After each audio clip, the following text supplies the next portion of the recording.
Presiden Prabowo Subianto menepati janjinya datang di Hari Peringatan Buruh Internasional yang berpusat di lapangan Monumen Nasional. Selain dari Presiden sendiri, terdapat sejumlah pejabat lainnya yang turut datang di Hari Peringatan Buruh Internasional ini di lapangan Monas, yakni dimulai dari Ketua DPR RI Puan Maharani serta Wakil Ketua DPR RI Sufmi Dasko. Selain dari itu juga jajaran Menteri Kabinet Merah Putih pun turut hadir, dimulai dari Menteri Koordinator Perekonomian Erlangga Hartarto, serta juga Menteri Koordinator Politik dan Keamanan Budi Gunawan.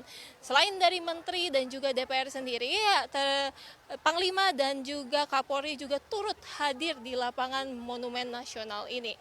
Presiden tadi tiba pada pukul 10 pagi hari tadi dan langsung menyapa para pekerja buruh, dan Presiden pun juga selain menyapa juga menerima beberapa tuntutan buruh yang langsung diwakili oleh Eli Rosita, Jumhur Hidayat, dan juga Said Iqbal. Terdapat 100 konfederasi buruh yang hadir langsung di lapangan Monas ini. Setelah menerima tuntutan dari beberapa wakil buruh, Presiden RI Prabowo pun langsung menyampaikan pidatonya, dan juga yang kami highlight ada juga beberapa juga yang dijanjikan oleh Presiden Prabowo, yakni dimulai dari fasilitas masyarakat serta juga menghilangkan korupsi, yakni dengan merampas aset atau menyetujui undang-undang perampas aset.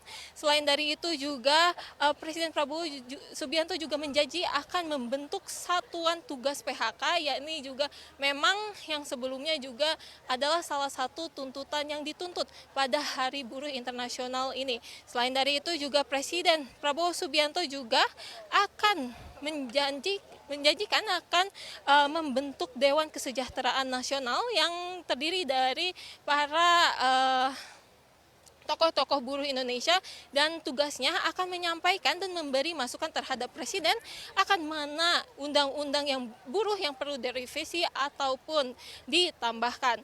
Selain dari itu juga dalam waktu dekat Presiden Prabowo Subianto menyampaikan di Istana Bogor akan bertemu dengan 150 pimpinan buruh dan juga 100 perusahaan untuk kerjasamanya dan juga saling berkolaborasi.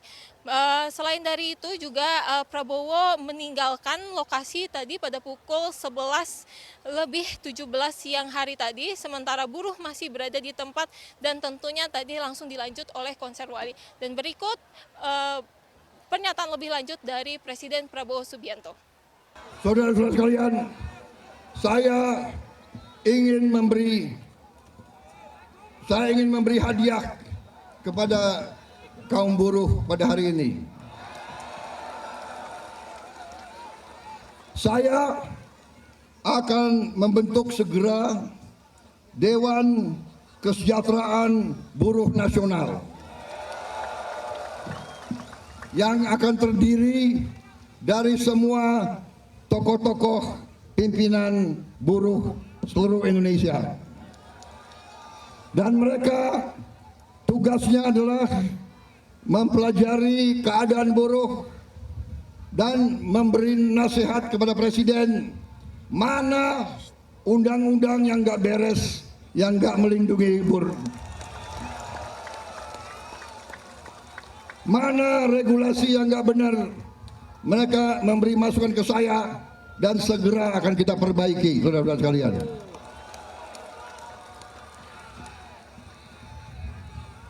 Saudara-saudara sekalian, kita juga atas saran dari pimpinan buruh, atas saran dari Pak Said Iqbal dan Pak Jumhur, kita akan segera membentuk satuan tugas PHK.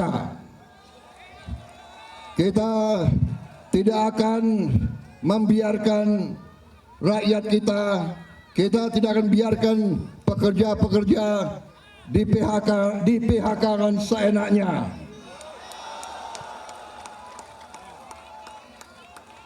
Bila perlu, tidak ragu-ragu kita, negara akan turun tangan, saudara sekalian. Demikian laporan kami dari Jakarta, Salma Wijaya dan juru kamera Tari Tiba, CNBC Indonesia, Beyond Business.